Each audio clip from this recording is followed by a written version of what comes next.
এই যে সামনে বাজেট আছে, এই বাজেটে আমরা ফ্যামিলি কার্ড এবং কৃষক কার্ডের জন্য অনেক বেশি বরাদ্দ রাখবো।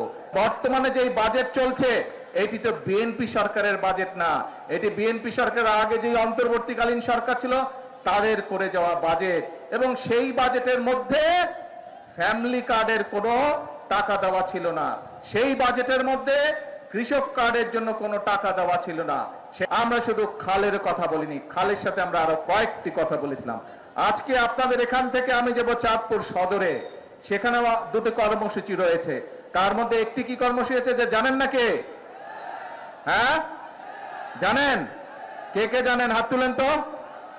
আপনারা সব খবরই রাখেন, আর বক্তব্য দিব কি? বক্তব্য দরকার আছে? ও আচ্ছা, তারপরে বক্তব্য দিতে হবে। আচ্ছা ঠিক আছে, নয় একটু দিলাম।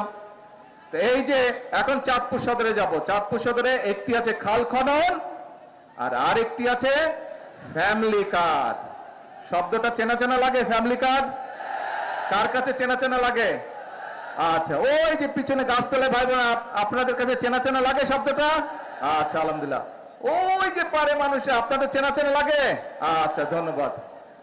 ছোট বন্ধুরা, তোমাদের কাছে ফ্যামিলি কার্ড চিনো? শুনেছো? আগে কথা শুনেছো ফ্যামিলি কার্ডের কথা? আচ্ছা, এখন প্রিয় ভাই বোনেরা, এই ফ্যামিলি কার্ডের প্রতিশ্রুতি আমরা নির্বাচনের আগে এই দেশের মানুষের কাছে দিয়েছিলাম। এই ফ্যামিলি কার্ডের লক্ষ্য কি? এই দেশের জনসংখ্যার অর্ধেক হচ্ছে নারী। আমরা যদি আমাদের প্রত্যাশিত বাংলাদেশকে গড়তে চাই, তাহলে এই নারীদেরকে যদি আমরা স্বাবলম্বী না করি, শিক্ষিত না করি, অর্থনৈতিকভাবে স্বাবলম্বিত না করি, তাহলে আমাদের এই দেশকে এগিয়ে নিয়ে যাওয়া সম্ভব না। এবং সেই জন্যই আমরা সিদ্ধান্ত নিয়েছিলাম, বাংলাদেশের মানুষের কাছে আমরা প্রতিশ্রুতি দিয়েছিলাম যে বিএনপি 12 তারিখের নির্বাচনে যদি আপনাদের সহযোগিতা, আল্লাহর রহমতে বাংলাদেশের জনগণের সমর্থনে সরকার গঠন করে, ইনশাল্লাহ আমরা দেশের 4 কোটি পরিবার রয়েছে, ধীরে ধীরে আমরা এই পরিবারের যারা মায়েরা আছে, গৃহিণীরা আছে, তাদেরকে আমরা ফ্যামিলি কার্ড এক এক করে পৌঁছে দিব। এবং সেই ফ্যামিলি কার্ডের মাধ্যমে আমরা 2500 টাকা করে প্রতি মাসে আমরা মায়েদের হাতে তুলে দিব, যাতে করে সেই মায়েরা পরিবারের শিশুদের লেখাপড়া বলেন, স্বাস্থ্য বলেন, সবকিছু ঠিকভাবে যত্ন নিতে পারে।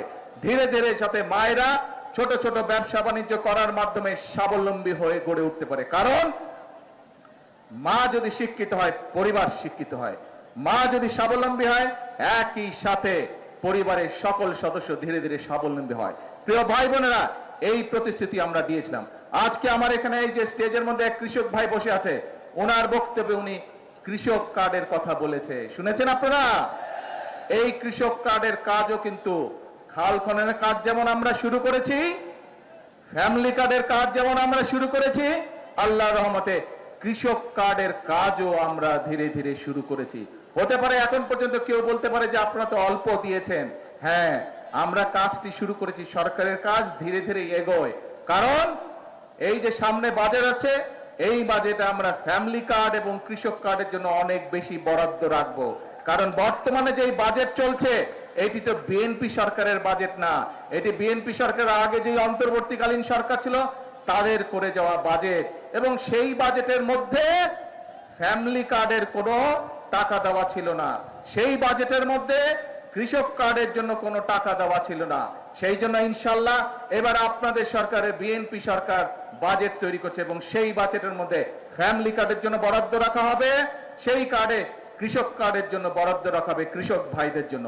আমরা চাই মায়েরা যেমন স্বাবলম্বী হবে, আমাদের দেশের কৃষক ভাইরাও স্বাবলম্বী হবে। সেই জন্য কৃষক কার্ডের মাধ্যমে প্রতি বছর যাতে কৃষক ভাইদের যে সার, কীটনাশক, যেসব বীজ, ফসলের বীজ, এগুলো কিনতে যেই টাকাটির প্রয়োজন, তার একটি অংশ আমরা সরকারের পক্ষ থেকে ফ্যামিলি কার্ডের মাধ্যমে কৃষক ভাইদের হাতে পৌঁছে দিব, যাতে করে তাদের জন্য সমস্যা না হয়। প্রিয় ভাই বোনেরা, কি আপনারা সবাই কৃষক? গুড। প্রবাসীদের জন্য নির্মাণ হচ্ছে দেশের প্রথম স্মার্ট সিটি, যেখানে থাকছে স্কুল, মসজিদ, হাসপাতাল, সুইমিং পুল, হেলিপ্যাড, পাঠাগার, জিম, সুপারমার্কেট, শিশু পার্ক সহ সকল নাগরিক সুবিধা। মাত্র 30 লাখ টাকা বিনিয়োগে মিলছে আকর্ষণীয় ফ্ল্যাট। প্লাটিনাম ইনভেস্টরদের জন্য ঢাকা বিমানবন্দরে ভিআইপি প্রোটোকল সুবিধা। বিস্তারিত জানতে যোগাযোগ করুন স্ক্রিনে দেয়া হোয়াটসঅ্যাপ অথবা ইমো নাম্বারে।